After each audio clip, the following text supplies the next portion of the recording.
سورت البقرہ بسم اللہ الرحمن الرحیم. شروع اللہ کے نام کے ساتھ جو کہ بہت ہی مہربان بھی ہے اور رحم کرنے والا بھی ہے. بسم اللہ میں دو چیزیں بطور خاص پائی جاتی ہیں.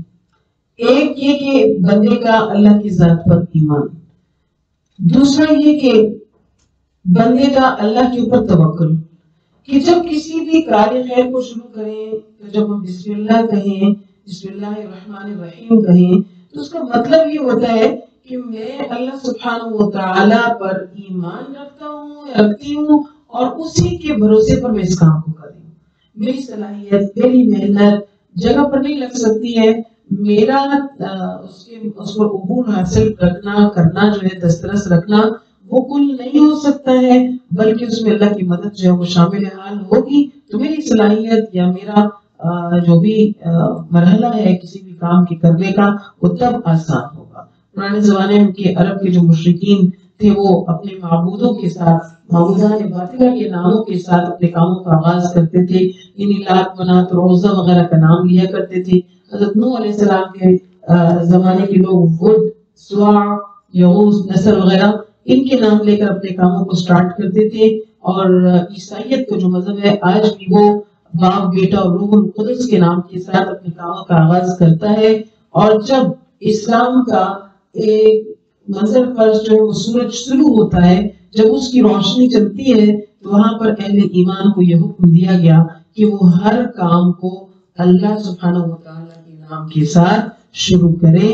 اور جب اللہ کے نام، کیونکہ اس کی تاکید ہمیں کیسے اللہ کے نام کے ساتھ شروع کرنے کی، جو بسم اللہ الرحمن الرحیم کی جو تمہید ہے، اس کے علاوہ بھی اگر ہم دیکھتے ہیں تو پہلی وہی جب نازل ہوتی ہے تو اللہ تعالیٰ نے اپنے بندے سے کیا فرمایا؟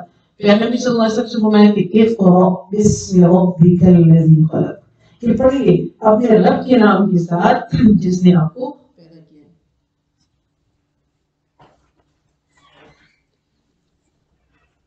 اسی طرح قرآن ہمیں یہ بھی کہتا ہے کہ اذکروا اللہ ذکرا کثیرا، اللہ کا خوب ذکر کیا کرو، صبح شام سبحوہ بکرۃ واصیلا. اچھے کام کی ابتدا کریں، کچھ بھی کریں. ایمان کو یہ تاکید ہے، یہ تلقین ہے کہ اس کی تسبیح صبح اور شام کریں.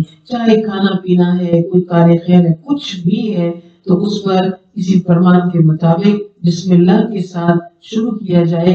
کیونکہ اللہ کے نبی صلی اللہ علیہ وسلم کی حدیث کے مفہوم کے مطابق کہ بسم اللہ سے اگر کام شروع نہیں کیا جائے گا تو وہ کام کیسا ہوگا؟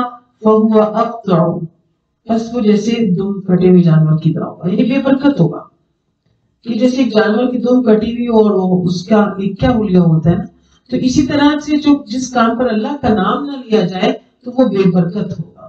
تو لہٰذا ہر کام کی ابتدا اللہ سبحانہ و تعالیٰ کے نام کے ساتھ، اور پھر بسم اللہ پڑھنا کسی بھی صورت سے پہلے اس کا محل ہے. اور سورۃ الفاتحہ کے بعد سورۃ البقرہ جو قرآن کی طویل سورت بھی ہے اور انتہائی اہم بھی ہے، فضیلت کے اعتبار سے بھی ہے، اور اس کے علاوہ احکامات کے حوالے سے بھی ہے. اللہ سبحانہ و تعالیٰ سے یہ دعا ہے کہ اس سورت کا جو ہم آغاز کر رہے ہیں، یہ کتاب جو اللہ نے اپنے پیارے نبی صلی اللہ علیہ وسلم پر ہمارے لیے نازل کی ہے، تو ہمیں اس پر غور و خوض کرنے کی توفیق بھی عطا فرمائے. بعض علماء کرام یہ کہتے ہیں کہ جب اہل ایمان جو ہے، ایمانداروں کے لیے پہلی چیز ضروری ہے اس کتاب کے معاملے میں کہ ان کے اندر غور و فکر ہونا چاہیے. کیونکہ یہ قرآن جو سے پڑھنے والی کتاب نہیں ہے، یہ ہدایت کا منبع ہے، ہدایت کا مرکز ہے. تو لہٰذا اس پر غور اور فکر جو ہے وہ ضرور ہونا چاہیے.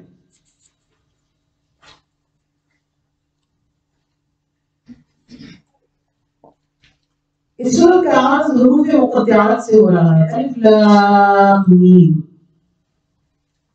یہ 14 حروف ہیں جو مختلف سورتوں کے شروع میں آتے ہیں.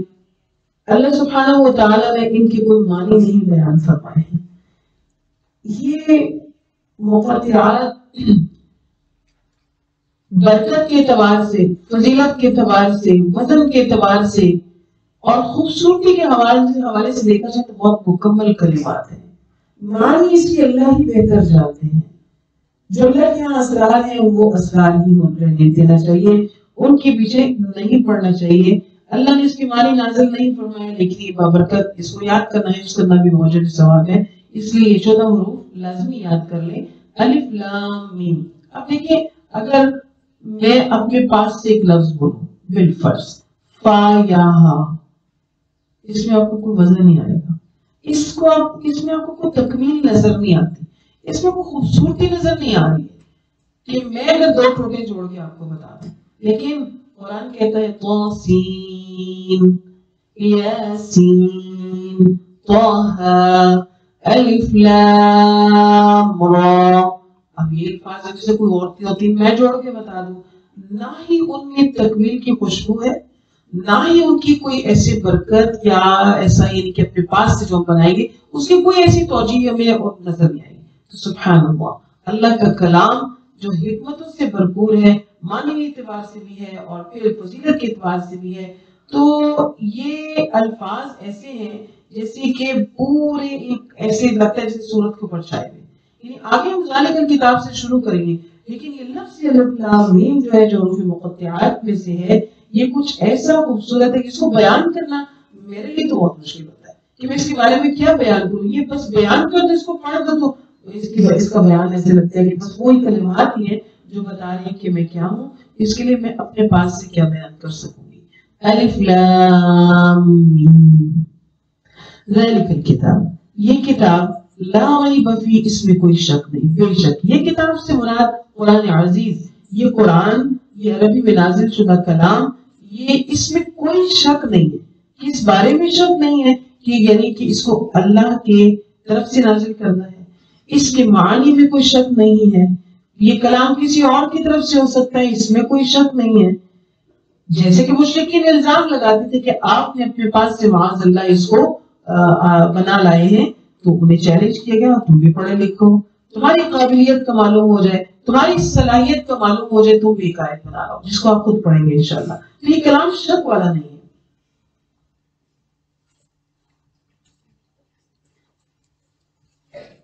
فیہ ھدی للمتقین، اس میں کیا ہے؟ ہدایت ہے، کہ اس میں اس قرآن میں ہدایت ہے۔ روزانہ ہم کہتے ہیں اہدنا الصراط المستقیم، ہدایت کو کیوں نہیں پاتے؟ اس لیے کہ ہمیں جو بتایا گیا کہ اس میں ہدایت ہے، اس ہدایت کو ڈھونڈنے کے لیے ہم نے قرآن کو کھولا نہیں، اس نیت سے ہم نے اس کو پڑھا نہیں کہ مجھے ہدایت کی طلب کے لیے۔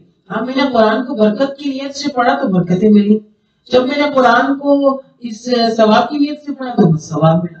ہدایت کے نقطہ نظر سے اور سیدھے راستے پر چلنے اور آخرت میں نجات کے نقطے سے جب میں پڑھوں گی تو مجھے ایسے، کیونکہ قرآن ایک اس کا اپنا ٹیسٹ ہے، اس کا اپنا ایک تاثیر کہنے آپ کی، اس کی تاثیر ہے، اس کا اثر ہے، جس نے اس کو جیسے پڑھا ایسے ہی ہوگا۔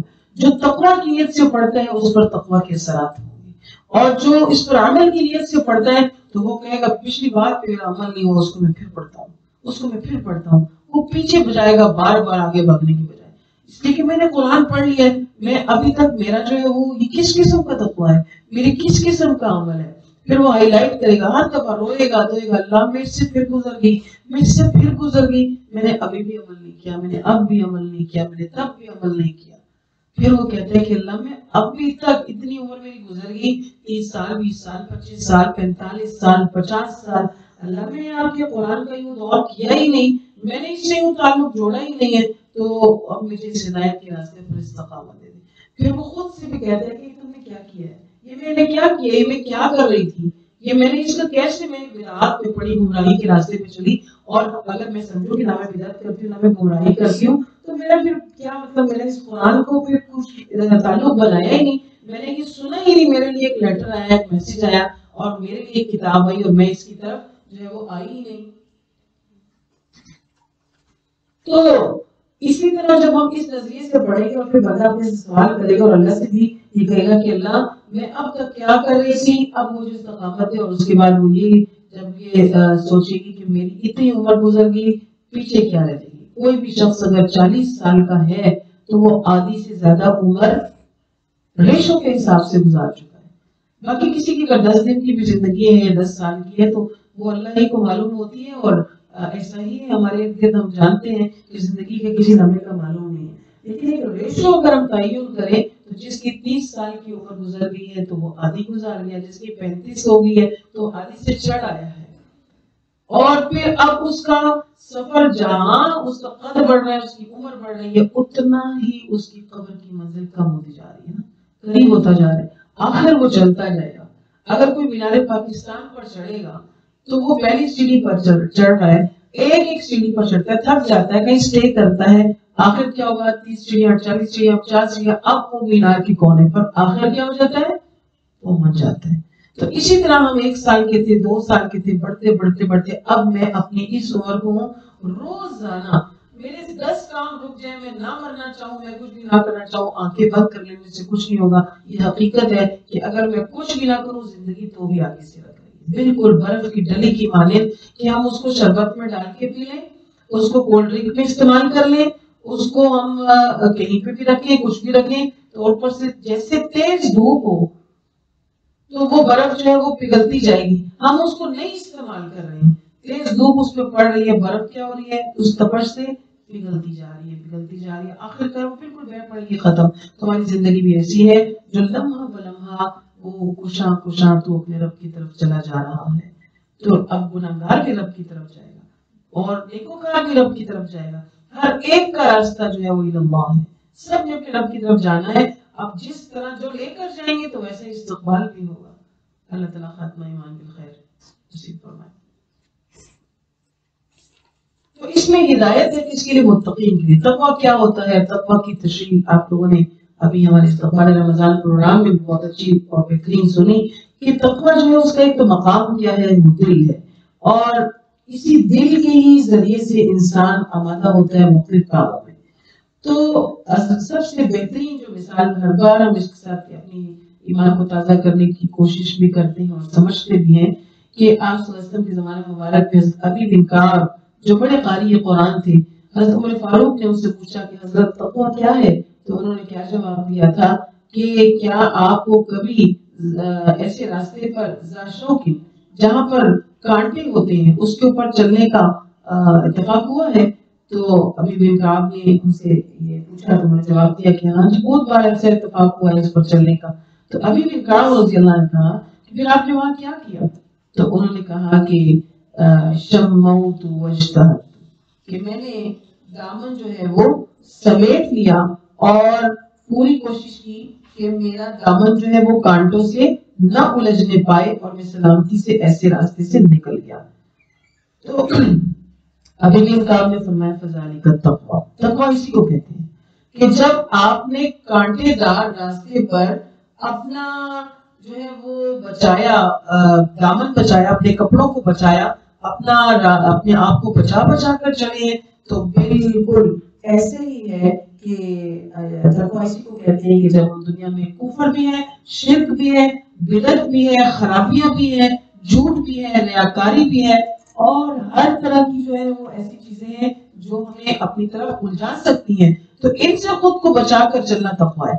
تقویٰ یہ نہیں ہے کہ ٹاٹ کا لباس پہن لیں گے، تقویٰ یہ نہیں ہے کہ کسی کونے میں چل جائیں گے، نہ کسی کی شادی میں شریک ہوں گے، نہ کسی کے ساتھ کھانا کھائیں گے، نہ کسی کو ملیں گے، نہ کسی کو گھر بلائیں گے، نہ شادیاں کریں گے، نہ ہی جو ہے وہ کوئی حسن معاشرت اور کچھ اور ایسا ہوگا، ایسا کچھ بھی نہیں کریں گے، نہیں، بلکہ یہ سب کچھ کریں گے لیکن دامن کو سمیٹ سمیٹ کر چلیں گے، تو بس بے شک یہ کیا ہوگا؟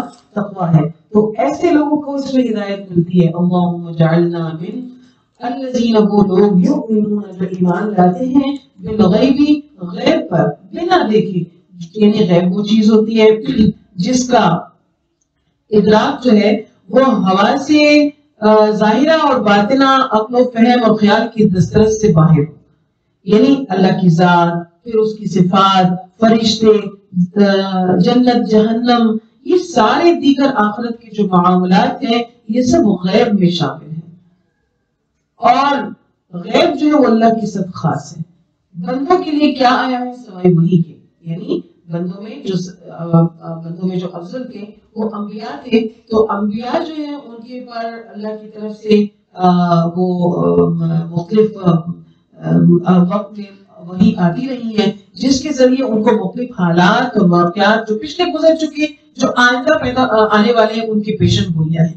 تو ایسی جگہوں پر جو ہے ایسے ہونے کے لیے کو کسی نے اگر غیب کا نام دیا ہے تو وہ غلط ہے، اس لیے کہ غیب صرف اللہ کے ساتھ خاص ہے، اور بندوں کے لیے وہی ہے، وہی کے بعد اگلا درجہ جو ہے وہ الہام یا کشف کا آتا ہے۔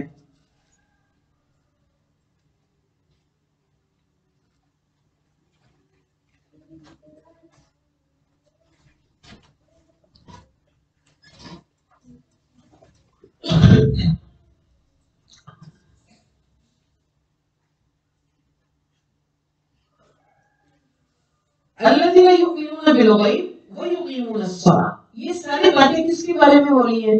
متقین کے لیے، کہ متقین کے لیے اس میں ہدایت ہے۔ اور وہ کون ہوتے ہیں؟ ایک تو وہ ہوتے ہیں جو کیا کرتے ہیں کہ ایمان بالغیب رکھتے ہیں، اور ہر بات پر جو وحی کے ذریعے پہنچ جاتی ہے اس پر آمنا و صدقنا کہتے ہیں۔ اور دوسرا پھر متقین کی صفات یہ ہیں کہ وہ نماز کو قائم کرتے ہیں، یعنی یؤدون الصلاۃ، نماز ادا کرتے ہیں نہیں فرمایا، بلکہ یقیمون الصلاۃ، نماز کو قائم کرنا، اس کے رکوع سجود تلاوت، اس کے فرائض، اس کے سنن، اس کے واجبات، اس کے مستحبات، یہ ساری چیزوں کا خیال رکھتے ہیں کہ اس کو کیسے اور کیسے ادا کرنا ہے۔ اسی کو اقامت الصلاۃ کہتے ہیں کہ نماز کے تمام ارکان کو ٹھیک طریقے سے ادا کیا جائے۔ اس کے بعد تیسری بات یعنی تیسری کوالٹی متقین کی کیا ہے کہ وہ مما رزقناہم ينفقون، جو متقین لوگ ہیں وہ کیا کرتے ہیں؟ جو رزقناہم، ہم نے ان کو رزق دیا، ہم نے رزق دیا، ہم نے ان کو روزی دی، سے مطلب کیا ہے کہ حلال رزق۔ اب اللہ تعالیٰ تو من سلوا تو نہیں نا بھیج رہے ہیں ہمارے لیے، جیسے بنی اسرائیل کے لیے آیا تھا، جاب کرتا ہے، بزنس کرتا ہے، دیہڑی لگاتا ہے، مزدوری کرتا ہے، آفس میں بیٹھتا ہے، پیدل چلتا ہے، کسی بھی طریقے سے کما رہا ہے وہ، لیکن اس کے راستے سارے کیا ہیں؟ حلال ہیں۔ تو مما رزقناہم، اور جب وہ ان حلال راستوں سے کما لیتا ہے اور اس کے جو دوسرے جو بندے ہیں وہ ان جو اس میں مددگار اور معاون ثابت ہوتے ہیں، تو ان سب کے ساتھ جو ہے وہ مل کر اس کے بعد یہ نہیں سوچ لیتا کہ ظاہر ہے میں نے ایک دن رات محنت کی ہے، ظاہر ہے کہ میرے جیسا تو کر سکتا تھا، ظاہر ہے مجھے نہ دیتا تو کس کو ملتا، ظاہر ہے ایسے نہ، نہیں، وہ کہتا ہے کہ ھذا من فضل ربی، یہ میرے رب کا فضل ہے، جس نے مجھ جیسے خاکسار کو، مجھ جیسے نالائق کو، مجھ جیسے جو ہے وہ گناہگار کو عطا کیا ہوا ہے، یہ وہی جانتا ہے کہ اس نے کیوں عطا کیا، میں تو کچھ نہیں۔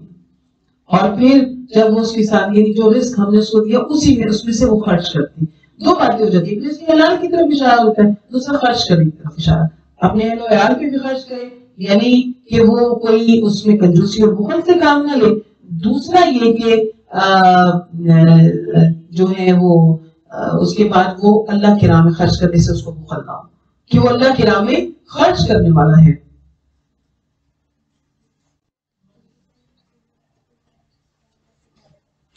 تو اللہ کے دیے ہوئے مال میں سے وہ اللہ کی راہ میں خرچ کرتا ہے۔ یہ اس سے ایک اور بات جو آتی ہے، جب وہ نفقات واجبہ کرے کہ اس کو اوپر کوئی نفقہ واجب ہو چکا ہے، کوئی خرچ واجب ہو چکا ہے، چاہے وہ زکوٰۃ ہے، صدقہ واجب ہو گیا وغیرہ وغیرہ، یہ وہ نفلی صدقات کر رہے ہیں، تو اس میں وہ یہ نہ سوچے کہ میں تو بہت کرتا ہوں، لوگ کہاں کرتے ہیں، میں لاکھوں خرچ کرتا ہوں، میں نے فلاں چیریٹی کا کام کیا، دین کے راستے میں، اشاعت دین میں، وہ کچھ کرتا ہے۔ وہ کہتے ہیں کہ میں کیا کرتا ہوں، وہ نہ دیتا تو میں کر سکتا ہوں، میں کر سکتی تھی کیا؟ اور پھر یہ مال بھی اسی کا دیا ہوا ہے، یہ راستہ بھی اسی کا ہے، اسی کے راستے پر اس کا مال لگا دوں گا تو یہ کوئی احسان ہوگا اللہ پر، یہ کوئی پھر میری کوئی بڑی، میرا کوئی بڑا پن ہو گیا؟ ہماری سوچنے کی یہی بات ہے، لیکن اللہ یہ فرماتے ہیں کہ ہم نے تمہیں تمہارے اپنے مالوں کا مالک بنایا ہے، اب تم اس میں سے اتنا اگر خوشی سے خرچ کرو گے اللہ کے راستے میں، یعنی اگر واجب زکوٰۃ تو دینی دینی ہے، لیکن نفلی صدقات کے حوالے سے ضروری اور پکا نہیں کیا گیا، دو گے تو اللہ بہت خوش ہوں گے، نہیں دو گے تو وہ پوچھیں گے نہیں اس طرح سے۔ لیکن یہ بات ایک غلط بات ہے، ہمیں محنت کے حوالے سے نہیں بری لگتی ہے کہ اگر ہمیں جیسے کوئی پراپرٹی ہے، کوئی بھی چیز ہمارے فادر نے دی، ہماری مدر نے دی، ہماری سسٹر نے ہمیں کوئی بڑی چیز دی ہے ایسی، تو کہ اس میں سے ذرا تھوڑا سا نا میرے بچوں کو یہ چیز پکڑا دینا یا دے دینا، تو ہم وہ کہیں گے کیوں دوں، اگر وہ میں کہیں کہ اگر فالتو ہوا یا ضرورت ہو تو دے دینا، نہیں تو کوئی بات نہیں ہے، تو ہم کہیں گے نہیں جی میرے پاس تو فالتو نہیں، میں نہیں دینا۔ ایک عجیب سی کوئی دوسرا بھی دیکھے گا تبھی اس کو دیکھو، اس کو ملامت کرے گا کہ کیسے اس نے دیا اور اس کو نہیں دے رہا، تو پھر اس میں پھر ہم یہ سوچتے ہیں ہمیں اللہ سے شرمانا چاہیے کہ اللہ آپ کا دیا، آپ ہم سے کہہ رہے ہیں کہ مجھے قرض دو، آپ ہم سے کہہ رہے ہیں کہ اللہ یہ آپ کا مال ہے، آپ سارا لے لیں گے، ہم آپ کو سارا دے دیں گے تو بھی ہمارا کیا ہے؟ سبحان اللہ. تو وَمِمَّا رَزَقْنَاهُمْ يُنْفِقُونَ، اس میں سے خرچ کرتے جو اس نے دیا. وَالَّذِينَ آمَنُوا يُؤْمِنُونَ، جو ایمان لاتے ہیں کس چیز پر؟ بِمَا أُنزِلَ إِلَيْكَ، جو آپ کی طرف نازل کردہ ہے، اور وہ جو انزل من قبلک، جو آپ سے پہلے ہے.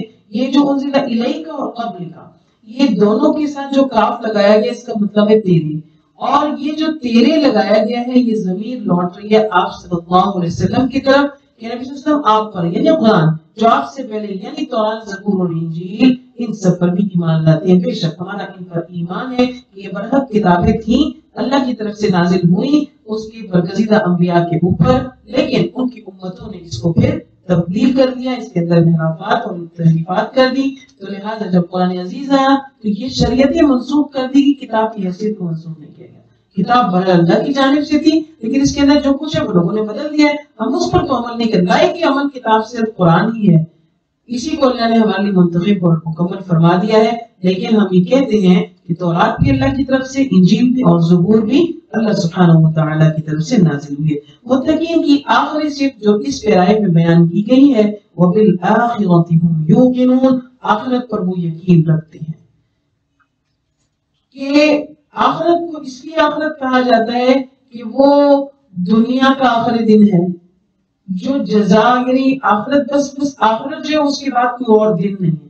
کل یہ ہوگا، پرسوں یہ ہوگا، جسے ہم آج کہتے ہیں آج میں 3 سال کی ہوگی، آج 4 سال کی ہوگی، اب 5 سال کی ہوگی. ہر دن کچھ بتا رہے، کل گرمی تھی، آج سردی تھی، آج یہ تھا، آج میں بیمار تھی، آج میں ٹھیک تھی. نہیں، جنات النعیم خالدین فیہا ابدا، یہ جزاء الحسنی، یہ الفاظ میں قرآن میں ترغیب دلا رہے ہیں، پکار کے کہہ رہے ہیں کہ آؤ ان جنات عدن کی طرف جو رب نے متقین کے لیے تیار کی ہوئی ہیں. قرآن سارا ہمیں یہاں پہ ہدی للمتقین کے گرد گھومتا نظر آئے گا. سارا قرآن جہاں ترغیب کی بات ہے تو بھی ہمیں تقویٰ کی طرف لایا گیا ہے، جہاں ترغیب، جہاں ڈراوا دیا گیا ہے تو بھی ہمیں تقویٰ کی طرف لایا گیا کہ ڈرو اس رب سے جس نے تم کو پیدا کیا ہے.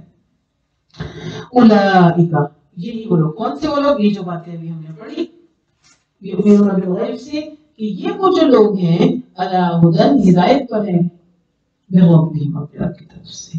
یہ لوگ رب، ویسے میں اپنے آپ کو ہدایت یافتہ سمجھتی رہوں، اگر خدا نہ خواستہ عمل ویسے نہیں ہے، لیکن میں کہوں کہ مجھ سے نیک نہیں، مجھ سے زیادہ ہدایت کے راستے پر کوئی نہیں، یا میں ہدایت پر ہوں، یہ بات ہی درست نہیں ہے. بات یہ ہے کہ جو رب کی طرف سے ہدایت پر ہوگا وہ کون ہوگا؟ جو ایسا اور ایسا ہوگا. اور میں کہوں کہ میں بڑا ہی کامیاب فرد ہوں، میں بہت کامیابی کے راستے پر ہوں، تو یہ میں نے اپنے تئیں فیصلہ کر لیا جو کہ انتہائی غلط تھا. اللہ نے جو فرمایا کہ وہ اولئک هم المفلحون، اگر تو میں ان راستوں پر ہوں اور اسی طرح سے کر رہی ہوں تو میں اپنے آپ کو اس صف میں شامل سمجھوں، پھر بھی اپنے آپ کو کامیاب نہ سمجھوں. امید رکھوں کہ نہ میں یقیناً آپ مجھے کامیاب لوگوں میں شامل فرما دیں گے، مجھے کامیابی عطا فرما دیں گے، فوز عظیم عطا فرما دیں گے. اگر میں اس راستے پر ہی نہ ہوں خود کو کامیاب اور حقدار سمجھوں، یہ نہیں ہو سکتا ہے. ایک پرچے میں فیل ہونے والے کا رزلٹ، اس میں اگر وہ 33 سے پاس تھا، اس کو 30 نمبر ملے ہوئے ہیں، تو جب وہ رزلٹ کاؤنٹ ہوتا ہے تو وہ کہتے ہیں میرے تو 30 نمبر کم لکھے ہوئے ٹوٹل مارکس میں، تو پتہ چلتا ہے یہ تو کاؤنٹ ہی نہیں ہوتے، یہ تو یہ پیپر فیل ہے، لہٰذا اس نمبر کو ہم اس میں شامل ہی نہیں کریں گے. تو ہم اپنے طور پر کیسے کامیاب اور بامراد ٹھہر سکتے ہیں کہ جب روگردانی کر رہے ہوں، دنیاوی لحاظ سے جتنے بھی آسودہ حال ہو جائے، تو پروگرام واضح کر دیا گیا ہے، ایمان، تقوی، انفاق فی سبیل اللہ، سابقہ کتابوں پر ایمان اور آخرت پر ایمان، یہ تمہاری فلاح کا اسی پر دار و مدار ہے. یہی کامیاب زندگی ہے دنیا اور آخرت کے حوالے سے. اللہم اجعلنا من المتقین، آمین. اور صرف یہ خواہش سے نہیں ہوگا، اس کے لیے ورک کرنا ہوگا، اس کے لیے کام کرنا ہوگا، اس کے لیے سوچنا ہوگا، فکر کرنی ہوگی. سوچنے سے تو کچھ ایسا نہیں ہو سکتا نا میرے منہ کا ذائقہ خراب ہے اور میں حلوہ دیکھ کے خوش ہو جاؤں، میرا منہ میٹھا ہو جائے گا. میں چینی کو دیکھ کے دیکھوں، میں آئس کریم دیکھ کے مجھے میرا منہ سوکھا ہوا ہے، وہ تر ہو جائے گا اور سوکھ جائے گا. پیاس لگی ہو، بڑے سمندر کو دیکھ لیں، حلق میں کانٹا چبھ رہا ہوگا پیاس سے، اور وہ زبان دے کے زبان تر نہیں ہوتی ہے، اور پیاس لگتی ہے پانی کو دیکھتے نہیں آپ، پیاس کی شدت بڑھ جاتی ہے۔ ابھی روزے آئیں گے، جب ہم افطار کریں گے تو انشاءاللہ تو ہم کیا دعا پڑھیں گے؟ پیاس بجھ گئی، رگیں تر ہو گئی، تو پیاس بجھے گی پانی پینے سے تو اب تقویٰ حاصل ہوگا۔ تقویٰ متقین کب ہوں گے؟ تقویٰ حاصل کرنے سے، تقویٰ کے لیے محنت کرنے سے۔ تو ہمیں اس محنت کے راستے پر چڑھا تو اللہ نے دیا ہے، الحمدللہ کہ ہمیں قرآن دے کر بٹھا دیا ہے۔ یہ بڑی دولت ہمارے ہاتھ میں دے کر اللہ نے بٹھا دی ہے، خود کو مالدار سمجھتے ہوئے، خود کو اللہ کا شکر گزار سمجھتے ہوئے۔ یہ جو ہیرے موتی ہیں ان کو چننا ہے۔ ہم اس بیوقوف کی طرح نہ ہو جائیں کہ ہم خزانے کے ڈھیر پر بیٹھے اور اس سے کھیلتے رہیں اور کوئی بھی آگے اٹھا کے لے چلا جائے، یا ہم گرا دیں یا ہم چھوڑ کے کہیں اور چلے جائیں تو ہمیں کوئی بیوقوف نہیں کہے گا تو اور کیا کرے گا۔ تو ہم اس خزانے کی حفاظت کریں، اس پر عمل کرنے والے بنے، اور دائمی عذاب سے ہم نجات حاصل کر لیں گے انشاءاللہ، اور آخرت کے اعلیٰ درجات جو ہے وہ بھی نصیب ہوں گے انشاءاللہ۔ ان الذین، بے شک وہ لوگ، کفروا جو کہ کافر ہیں، سواء برابر ہے، علیہم ان پر، انذرتہم آپ ڈرائیں ان کو، ام یا لم نہیں تنذرہم آپ ان کو لائے ایمان نہیں لائیں گے۔ یعنی وہ لوگ جنہوں نے کفر کا راستہ اختیار کیا۔ اس سے پہلے ہم نے متقین کی صفات کو پڑھا کہ یہ لوگ ہدایت کو قبول کرنے والے لوگ ہیں اور یہ متقین کہلاتے ہیں، مومنین کا گروہ ہے جو ظاہراً بھی اور باطناً دونوں طریقوں سے ایمان قبول کرتے ہیں۔ اب جس کی بات ہو رہی ہے وہ بالکل وہ لوگ ہیں کہ جنہوں نے صریحاً اللہ کے کلام کا انکار کیا، نہ ظاہری طور پر مانتے ہیں نہ باطنی طور پر مانتے ہیں۔ مومن ظاہر باطن دونوں سے مانتا ہے، اور کافر نہ ظاہراً مانتا ہے نہ باطناً مانتا ہے۔ تو اے میرے پیارے نبی صلی اللہ علیہ وسلم، آپ ان کو جہنم سے ڈراوا دیں یا نہ دیں، دونوں صورتوں میں کیا ہے کہ ایمان نہیں لائے۔ عربی زبان میں کفر کے معنی کسی چیز کو چھپا دینا ہوتا ہے، مخفی کر دینا ہوتا ہے، پوشیدہ کر دینا ہوتا ہے۔ تو اسی کے ضمن میں امام بیضاوی رحمہ اللہ علیہ فرماتے ہیں کہ جس ڈوری کے اندر پھل بند ہوتا ہے اسے کافور کہتے ہیں۔ کسان جو بیج کو زمین میں چھپا دیتا ہے، پھر اس حساب سے یعنی کہ کافر اس کو بھی کہتے ہیں کہ اس نے بیج کو اعتقادی حوالے سے دیکھے اور معنی کے حوالے سے دیکھے اگر تو اسی طرح بادل اور اندھیرا ستاروں کو چھپا لیتا ہے، جیسے کہ اس کے لیے یوں بیان کیا جاتا ہے کہ اس نے کفر النجوم، ستاروں کو چھپا دیا۔ تو یعنی وہ دل میں حق بات کو سمجھتا تو ہے لیکن دل سے بھی انکار کرتا ہے، چھپا دیتا ہے اور حق راستے پر نہیں چلتا، حق کے اوپر نہیں آتا ہے۔ تو کفر کو پہچانتے ہوئے بھی، سمجھتے ہوئے بھی ظاہراً اور باطناً دونوں طریقے سے انکار کرتا ہے، اس لیے وہ کہ کافر کہلاتا ہے۔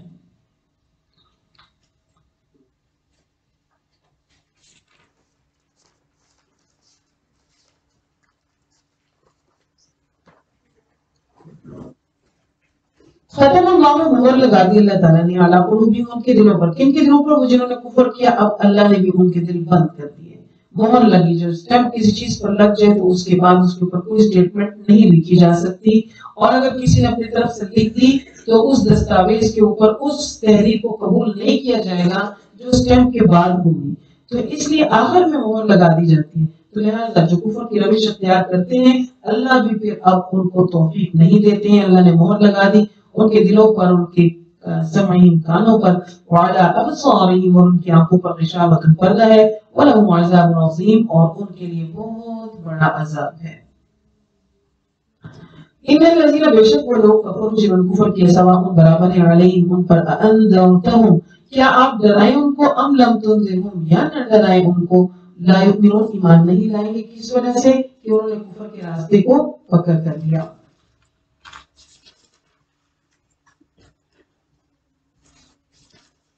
وَمِنَ النَّاسِ، اور لوگوں میں سے وہ، دو باتیں ہم نے پڑھی تھی، ایک وہ جو ظاہراً اور باطناً ایمان کو قبول کرتے ہیں، ایک وہ ہے کہ جو ظاہراً اور باطناً دونوں طریقوں سے جو ہے وہ قبول نہیں کرتے ہیں، اعلانیہ کفر کرتے ہیں۔ تیسرے وہ لوگ جو ظاہراً تو قبول کرتے ہیں لیکن باطناً انکار کرتے ہیں، ایسوں کو کہا جاتا ہے منافق۔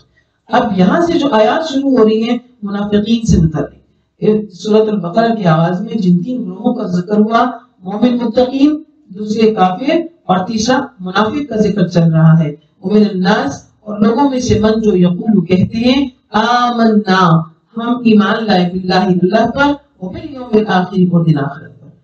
جو ایسا تو کہتے ہیں لیکن اللہ فرماتے ہیں وما هم بمؤمنین حالانکہ وہ ایمان نہیں لاتے. ایسے دھوکے باز لوگ ہیں. یخادعون اللہ وہ ایسا کر کے دھوکا کرتے ہیں اللہ کے ساتھ والذین اور ان لوگوں کے ساتھ آمنوا جو ایمان لائے. وما یخدعون اور وہ نہیں دھوکا کرتے الا مگر انفسهم اپنے آپ کے ساتھ. ایسا کر کے وہ گویا خود کو نقصان دے رہے ہیں. اللہ کے ساتھ دھوکا نہیں کیا انہوں نے, ایمان والوں کے ساتھ دھوکا نہیں کیا, بلکہ دراصل خود وہ دھوکے باز تھے اور اپنے آپ کو انہوں نے دھوکا دیا. بنا سوچے سمجھے انہوں نے اپنا نقصان کر دیا. تو نفاق کی جو بیماری ہے یہ جسمانی بیماری نہیں ہے بلکہ یہ دین کی بیماری ہے. اور جس طرح جسم کی بیماری جسم کو خراب کر دیتی ہے اور اس سے مختلف بیماریاں جنم لیتی ہیں ایک بیماری کے بعد, تو اسی طرح دین اور عقیدے کی جو بیماریاں ہوتی ہیں, جو شخص اعتدال سے نکل جاتا ہے اور جو درست راستے پر نہیں ہوتا ہے تو پھر یہ بدعقیدگی جو ہوتی ہے اس کو مختلف بیماریوں میں مبتلا کر دیتی ہے, کینے میں ڈالتی ہے, حسد میں ڈالتی ہے, اور پھر اور دیگر گناہوں کے راستے جو ہے وہ نکل جاتے ہیں اور وہ ان پر چل پڑتا ہے. یہی وہ چیز ہوتی ہے جو انسان کو فضیلت والے کاموں اور فضیلت والی باتوں سے روکتی ہے اور حقیقی زندگی یعنی جو ابدی زندگی ہے اس میں زوال کا باعث بن جاتی ہے. تو ایسوں کے لیے فرمایا کہ ان کے دلوں میں مرض ہے. اور علماء یہ کہتے ہیں کہ یہ آیت دل کی بیماریوں کا پتہ دے رہی ہے کہ بندہ اپنے دل کا در کھٹکھٹائے اور وہ دیکھے کہ میرے دل کی بیماریاں یعنی مجھے جو اعتقاد کی بیماریاں ہیں, جو میرے دین کی بیماریاں ہیں, ان کو دیکھے اور یہ جراثیم جو ہے اس کو نکالے, کیونکہ یہ بڑھ کر ایک کینسر بن جاتے ہیں اور یہ ایسی حد کو پہنچ جاتا ہے جو لا علاج ہو جاتا ہے. جیسے کہ قرآن کہتا ہے جب نقطہ پڑتا ہے ایک گناہ کی وجہ سے تو آخر میں ہوتے ہوتے وہ بالکل اس سے آ جاتا ہے کہ دل جو ہے وہ ان کا بالکل ہی اسلام کی مخالفت ہے یا جو بھی ان کے اندر قدر کی ہے, تو ان کی اس بیماری کو فزادہم اللہ بڑھا دیا اللہ نے. اس بیماری کا نتیجہ کیا ہوگا ان کے لیے؟ عذاب علیم ہوگا. اور یہ کیوں ہوگا؟ بما اس وجہ سے کانوں کے تھے وہ یکذبون جھوٹ بولتے تھے, کہتے تھے ہم ایمان لائے لیکن وہ ایمان نہیں لاتے تھے. تو لہٰذا ان کو یہ کہا گیا کہ اس وجہ سے تم نے اپنا دین جو ہے وہ خراب کر دیا. وَإِذَا قِيلَ لَهُمْ منافقین کو جب اس سلسلے میں کچھ تنبیہ کی جاتی, کہا جاتا کہ لا تفسدوا فی الارض فساد نہ کرو زمین میں, تو قالوا وہ کہتے انما نحن مصلحون ہم تو اصلاح کرنے والے ہیں. یعنی ہم تو فسادی نہیں ہیں. فساد اور اصلاح ظاہر دو متضاد چیزیں آپ جانتے ہیں. تو جو لوگ فساد کرتے ہیں تو وہ آگے سے کیا کہتے ہیں کہ ہم دراصل کیا کر رہے ہیں, ہم اصلاح کر رہے ہیں, ہم اصلاح کے کام کر رہے ہیں. تو اصلاح کے جو کام ہیں وہ ایسے نہیں ہوتے ہیں بلکہ اصلاح کے کام اطاعت کے ذریعے سے ہوتے ہیں. اسی سے زمین و آسمان کے معاملات جو ہیں وہ درست ہوتے ہیں. اگر اطاعت نہیں ہوگی تو سورج نہیں نکلے گا, اطاعت نہیں ہوگی تو چاند نہیں نکلے گا, اطاعت نہیں ہوگی تو زمین اپنی جگہ چھوڑے گی, آسمان اپنی جگہ چھوڑے گا, پہاڑ اپنی جگہ چھوڑ دے گی. یہ سب نظام قائم کس بات پر ہے؟ اطاعت پر. یہ سارا نظام ایک حضرت انسان ہے صرف جس کو اللہ نے فرما دیا یہ اور یہ اور یہ ہے, یہ سیدھا ہے, یہ درمیانہ ہے, یہ غلط ہے, یہ منافقت ہے, یہ جھوٹ ہے اور یہ بالکل حق ہے. اب جس جو چن لے, اس نے جو چن لیا راستہ وہی اس کا. تو وہ بعض دفعہ کوئی ایسا کرتا ہے کہ چلو منہ سے کہنے میں کیا حرج ہے, میں کہہ دوں, لیکن دل کے معاملے تو اللہ جانتے ہیں. تبھی تو اللہ نے فرما دیا وما هم بمؤمنون. اور یہ لوگ فساد کرنے والے ہیں. اللہ جان لو کہ انہم هم المفسدون, بے شک یہ فسادی ہیں جو زبان سے اسلام کا نام لیتے ہیں, ولکن لا یشعرون, لیکن یہ لوگ سمجھتے نہیں. ان کا نفاق ظاہر ہو چکا ہے. آج بھی اسی نفاق کی بنا پر وہ حالات کیسے ہیں کہ مسلمان دکھتا نہیں ہے تو اندر سے یعنی ظاہر بھی کوئی بولا نہیں کوئی وہ ظاہر جیسے منافقین اس زمانے کے منافقین جو تھے وہ ظاہر مسلمان تھے, ان کا ظاہر بتاتا تھا نمازوں میں اٹھنا بیٹھنا, صدقات میں تعاون کرنا شامل ہونا, حال حلیہ بھی مومنین کے ساتھ کا ہونا. تو آج کل تو حال حلیہ بھی مومنین والا نہیں ہے, تو اندر کے حالات تو پھر ظاہر اللہ جانتے ہیں اس سے زیادہ خراب ہوں گے، کیونکہ ظاہر سے شروع ہو کر پھر باطن تک بات جا رہی ہے اگر تو ظاہر ہی ایسا ہے، اس لیے ہمیں اپنے قول و فعل کی تضاد کو درست کرنا ہوگا۔ آیت نمبر 13 میں اللہ فرماتے ہیں وَإِذَا قِيلَ لَهُمْ، جب ان سے کہا جاتا ہے کہ ایمان لاؤ، کما جیسا کہ آمن الناس، ایمان لے کر آئے ہیں وہ لوگ، قالو تو یعنی جو باقی لوگ اس وقت ایمان لائے تم بھی ایسے ایمان لاؤ، تو قالو وہ کہتے ہیں انؤمن، تعجب کا انداز ہے کیا ہم ایمان لے کر آئے، کما جیسا کہ آمن السفہاء، یہ بیوقوف ایمان لائے، بیوقوف کس کو کہہ رہے ہیں؟ بلال حبشی کو کہہ رہے ہیں۔ اس وقت ایمان کون لایا تھا؟ بکر لے کر آئے تھے، اس وقت ایمان صہیب رومی لے کر آئے، بہت سے ایسے مسلمان جو کہ غلام طبقے سے بھی تھے، اور ان کے کہنے کا مقصد یہ تھا کہ یہ جس درجے کے لوگ ہیں ان کا کام ایسی ہر بندے کے پیچھے لگا، یہ اس لیے مانتے ہیں، اور وہ یہ کہتے ہیں کہ یہ کیا نہیں کھانے کو نہیں ہے، کوئی نشست و برخاست نہیں ہے، حالات اتنے خراب ہیں، شروع میں اسلام کا غلبہ ایک دم تو نہیں ہو گیا تھا نا، بہت محنتیں ہوئی، مکہ چھوڑنا پڑا، 13 سال صعوبتیں برداشت کی، تو وہ کہتے تھے کہ بیوقوف ہیں کہ یہ جو ایمان لے کر آئے۔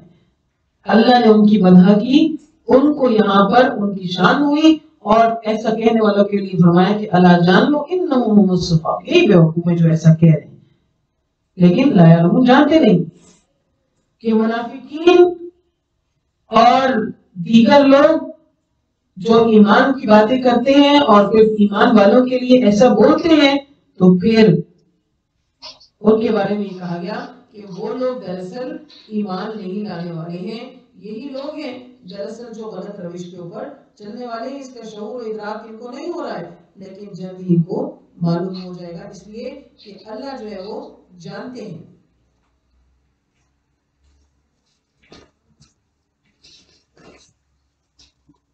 قالوا، تو جب ان سے کہا جاتا ہے کہ ایمان لے کر آؤ، وَإِذَا لَقُوا الَّذِينَ آمَنُوا، اور جب وہ ملتے ہیں ان لوگوں سے آمن جو ایمان لائے، ایماندار لوگوں سے ملتے ہیں تو خوشامد کرتے ہیں، اور ان کو یہ کہتے ہیں کہ ہم تمہارے ساتھ ہیں، جو تم کہتے ہو ہم اسی پر چلتے ہیں، جیسا تم نے بتایا ہم اسی پر آنے والے لوگ ہیں، لیکن جب وہ ان سے خلو لوٹتے ہیں الی شیاطینہم، اپنے شیطان سرداروں کی طرف، تو قالوا کہتے ہیں انا معکم، بے شک ہم تو تمہارے ساتھ ہیں، انما نحن مستہزئون، ہم مذاق کر رہے تھے، ہم تو مسلمانوں کا محض تمسخر اڑا رہے تھے، ہم ان کو جو ہے وہ ان کے ساتھ سچے نہیں ہیں، بلکہ ہم تو تمہارے ساتھ ہیں، ہم ان کے ساتھ تو بالکل مذاق کر رہے تھے، لہذا ہمارے اس معاملے کو درست مت سمجھنا۔ منافقین نے یوں کہا تو اللہ نے جواب میں فرمایا کہ اللہ یستہزئ، اب اللہ بھی ان کے ساتھ ہنسی کرتا ہے، مذاق کرتا ہے، معاذ اللہ۔ اللہ تعالیٰ کی طرف سے یہ مطلب کیا ہے؟ یہ نہیں ہے کہ وہ مذاق، اس طرح سے مذاق کا مطلب یہ کہ ان کو ان کے مذاق کی جواب دے گا، یہ مذاق کرتے ہیں، یہ غلط بولتے ہیں یا کہتے ہیں، تو ان کو معلوم ہونا چاہیے کہ اللہ ایسوں کے ساتھ کیا کرے گا، کہ یہ چلاکیاں آج کر سکتے ہیں تو قیامت کے دن کیا ہوگا۔ تو اللہ وہاں پر ان کو بتا دے گا کہ جیسے انہوں نے کیا، اولئک الذین، یہی وہ لوگ ہیں، اولئک الذین اشتروا الضلالۃ بالہدی، کہ جنہوں نے ہدایت کے بدلے گمراہی کو خرید لیا، فما ربحت، تو کام نہیں آئے گا، ان کو فائدہ نہیں دے گی یہ تجارت، وما کانوا مہتدین، اور نہ ہی یہ ہدایت پر حاصل کرنے والے لوگ ہیں۔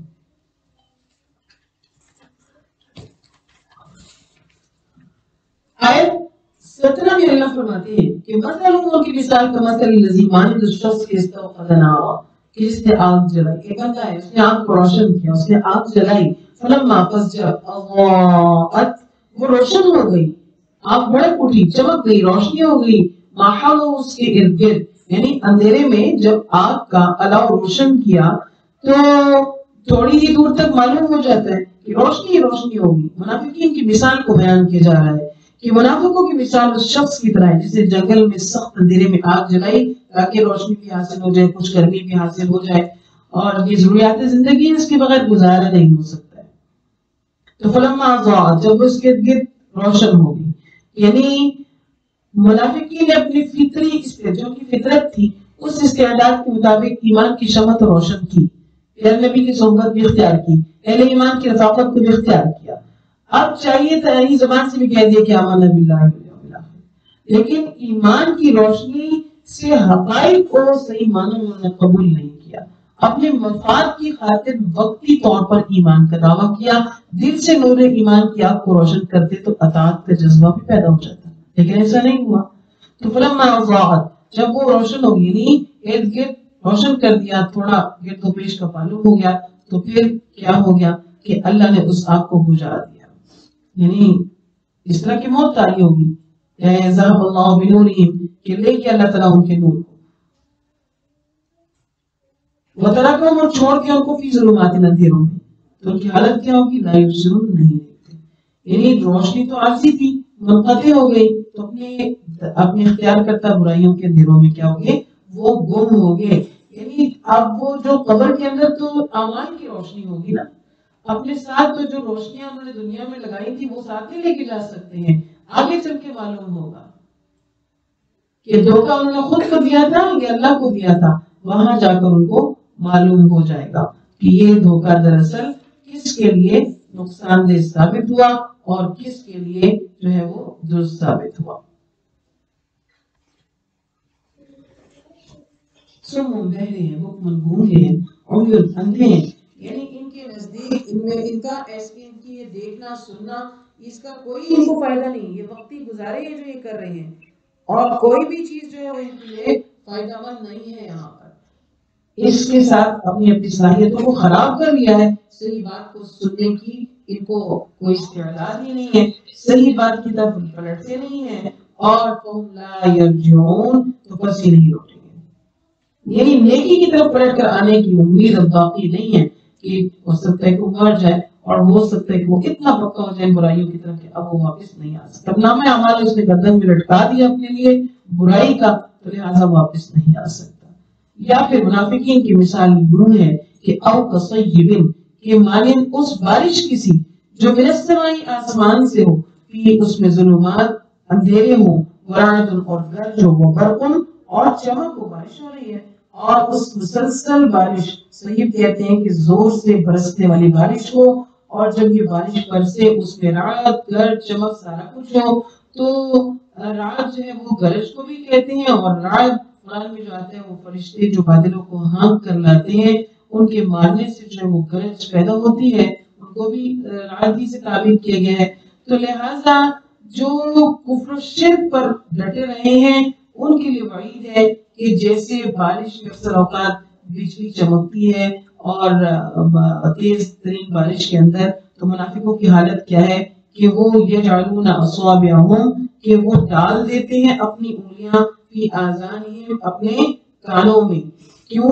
من الصواعق، کڑک کی وجہ سے، اور حذر الموت، موت کی وجہ سے۔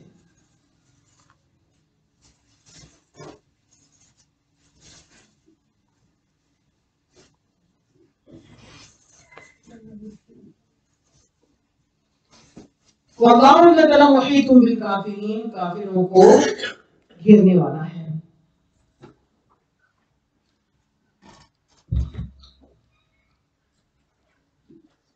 کہ جب یہ بارش کے دوران جو بجلی چمکتی ہے تو دہشت کے مارے انگلیاں کانوں میں ٹھونس لیتے ہیں کہ کہیں ہلاک نہ ہو جائیں، موت کے ڈر سے کانوں میں انگلیاں ڈال دیتے ہیں، تو اگر بجلی نے گرنا ہے، اگر اس نے مرنا ہے تو کانوں میں انگلیاں ڈالنے سے وہ بچ کے بھاگ نہیں سکتا ہے، بہرحال وہ اس کے اوپر پڑے گی، اور جو اس کو جس چیز کا ڈر ہے اس کے گرفت میں وہ آ سکتا ہے۔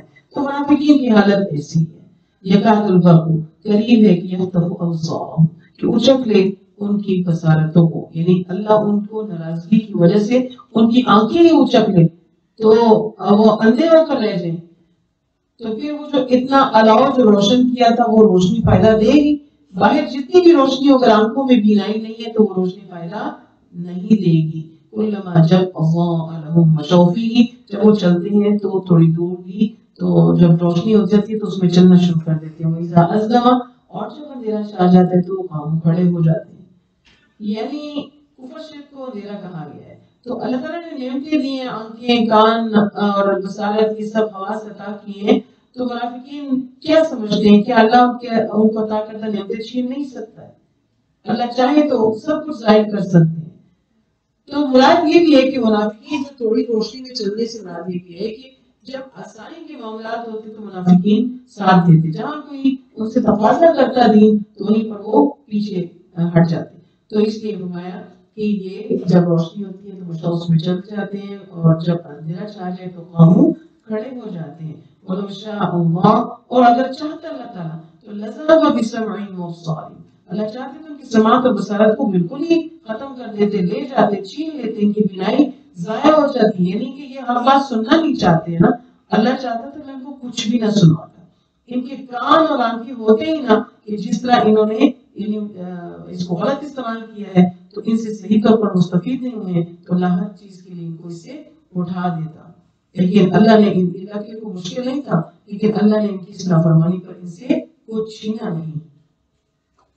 ان اللہ بشک اللہ تعالیٰ علی کل شیء قدیر، ہر چیز پر قادر ہے، دیا ہوا انعام واپس لے سکتا ہے. یا ایھا الناس اعبدوا، یہاں پر خطاب تمام بنی نوع انسان ہے، تمام. یہاں سے مراد مسلمان نہیں. اس سے پہلے ہم دیکھتے ہیں متقین کے بارے میں بتائے گا، اور پھر کافروں کے بارے میں بتائے گا، منافقوں کے بارے میں بتائے گا. یہاں پر سارے کیٹیگریز کے بارے میں بتا دیا گیا. تو اب ساتھ میں خطاب کر دیا گیا کہ پھر اے سارے لوگوں سنو. یہ ایک ہے کہ سب کا تعین اپنا اپنا کر سکتے ہیں کہ وہ پہلے درجے میں آ رہا ہے یا دوسرے درجے کا بھی جو ذکر کیا گیا ان میں آ رہا ہے یا تیسرے درجے کے لوگوں میں آتا ہے. تو ان سب درجوں میں جو بہترین درجہ اس کو انتخاب کرے اور اس کے اوپر رہے. تینوں قسم کے انسانوں کا ذکر کرنے کے بعد اللہ نے یہ فرمایا انسانوں کے ساتھ خطاب کرتے ہوئے یا ایھا الناس، اے لوگوں. اور یہاں پر سارے لوگ مراد ہیں، جتنے بعد میں آنے والے، جنہوں نے اسلام قبول کیا، جنہوں نے نہیں کیا، سب لوگ. کیا کرو؟ اعبدوا ربکم، تم بندگی کرو، اپنے رب کی عبادت کرو. اس کے سوا کوئی پالنے والا ہی نہیں ہے، بقا دینے والا وہی ہے، فنا کر دینے والا وہی ہے. تو انسان کسی اور طرف کیوں دیکھے، کہیں اور کیوں جائے؟ پھر اللہ نے وہ تو وہ ذات ہے کہ جس نے غلط کو پیدا کیا، وہ تمہیں پیدا ہی نہ کرتا، اور پیدا کرنے کے بعد فلاں بھی نہ دیتا، اور جو دیا تو وہ چھین لیتا. کوئی کچھ کر سکتا ہے؟ نہیں کر سکتا ہے. اس کے آگے کسی کی مجال نہیں ہے. یہ ساری نعمتیں ہیں. اس نے تم کو بھی پیدا کیا، والذین من قبلکم، اور جو تم سے پہلے تھے ان کو بھی پیدا کیا.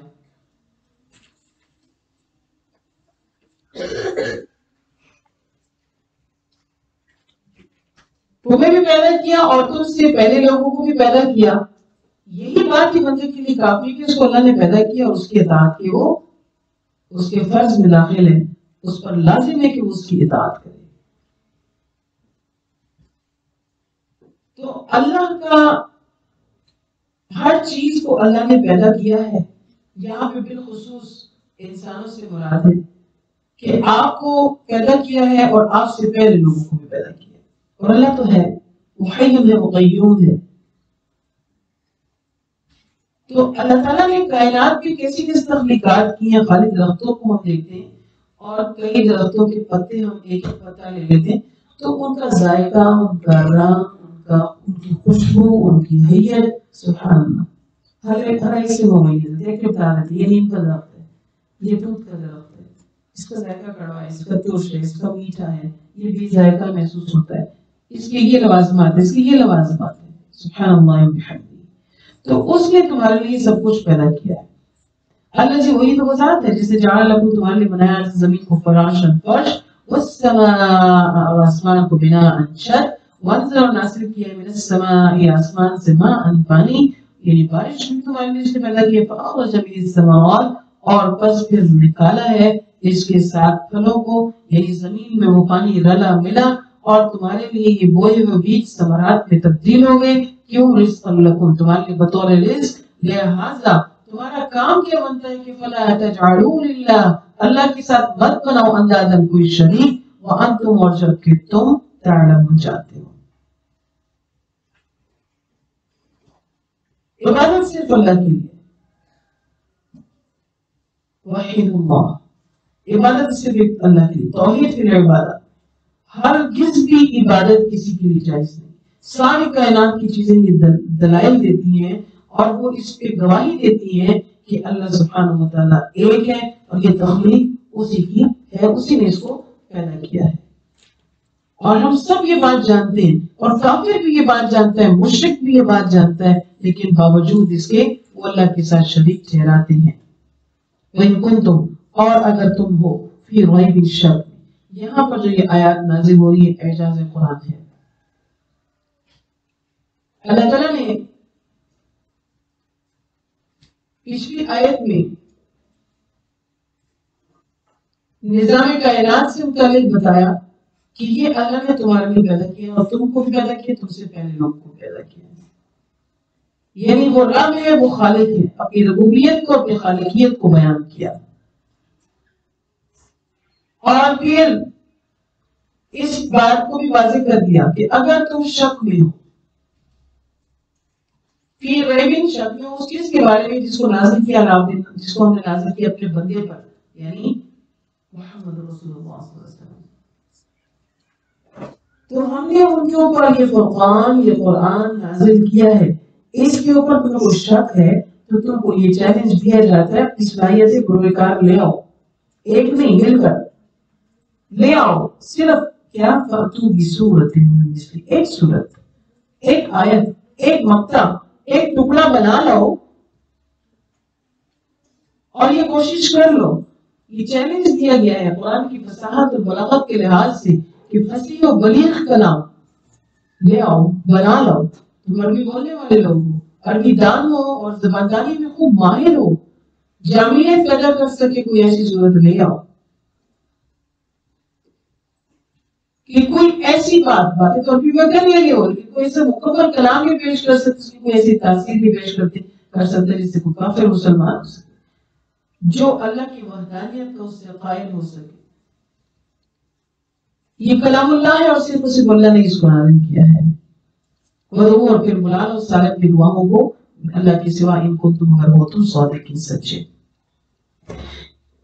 کہ یہ چیلنج دیا گیا اور پھر ساتھ ہی فرمایا کہ فَإِن لَمْ تَفْعَلُوا، پس اگر تم نہ کر سکو، پھر خود اللہ فرمانے وَلَن تَفْعَلُوا، ہرگز تم واقعی میں کر ہی نہیں سکتے ہو۔ یعنی اس کلام کی مثل کوئی کلام تم لا ہی نہیں سکتے ہو، لہٰذا تمہارا کام کیا ہے؟ خبردار، فَاتَّقُوا النَّارَ، بچو آگ سے، الَّتِي وَقُودُهَا النَّاسُ، جس کا ایندھن ہے یہ لوگ، وَالْحِجَارَةُ، اور پتھر بھی۔ اور اعدت یہ تیار کی گئی ہے للکافرین، کافروں کے لیے اس کا ایندھن بنیں گے۔ پتھر مراد وہ جن کی پوجا انہوں نے کی، وہ سارے بے جان ان کے ساتھ جہنم میں ڈالے جائیں گے، اس سے آگ اور بھڑکے گی۔ اللہ نے ترغیب و ترغیب کے ساتھ یہاں پر بیان کیا ہے، ترغیب کو ہم نے پڑھا، ترغیب آ رہی ہے کہ وَبَشِّرِ الَّذِينَ، ہاں خوشخبری دے دو ان لوگوں کو جو ایمان لائے، جنہوں نے عمل صالحات کیے، ان کے لیے کیا ہے؟ جنات تجری، ایسی باغات جس کے نیچے نہریں جاری ہوں گی، کلما رزقوا منہا، جب کبھی بھی رزق دیا گیا منہا اس میں سے، ثمرۃ الرزق، جو پھل ان کو کھانے کے لیے دیے گئے، وہ قالوا تو کہیں گے کہ ھذا الذی، یہ تو وہ ہے جو رزقنا، ہم کو کھانے کے لیے دیا گیا اس سے پہلے، وہ تو بھی متشابہہ، یہ ایک دوسرے کے مشابہ پھل ہیں، ملتے جلتے ہیں، مطلب جنتیوں کو پھل پیش کیے جائیں گے، جب دوبارہ ان سے ملتے جلتے دیے جائیں گے تو وہ کہیں گے تو وہی جو ہمیں پہلے دیے گئے، جب وہ انہیں کھائیں گے تو بالکل جدا ہوں گے۔ یا یہ بھی ہو سکتا ہے کہ وہ دنیا میں کھائے ہوئے پھلوں کی طرف وہ لگ رہے ہوں گے، جب وہ کھائیں گے تو ان کا ذائقہ جدا، ان کا وہ انتہائی عمدہ اور نفاست بھی ہوگی۔ ہر چیز دنیا کی نعمتوں سے ظاہر ہے، جنت کی نعمتیں تو بہت اعلیٰ اور بہت طرفہ ہیں۔ جب ان کو یہ میسر آ جائے گا تو پھر اس وقت ان کو معلوم ہوا۔ ترمذی شریف کی روایت میں آتا ہے کہ جنت کی زمین خالی ہے، جنت کی زمین خالی ہے۔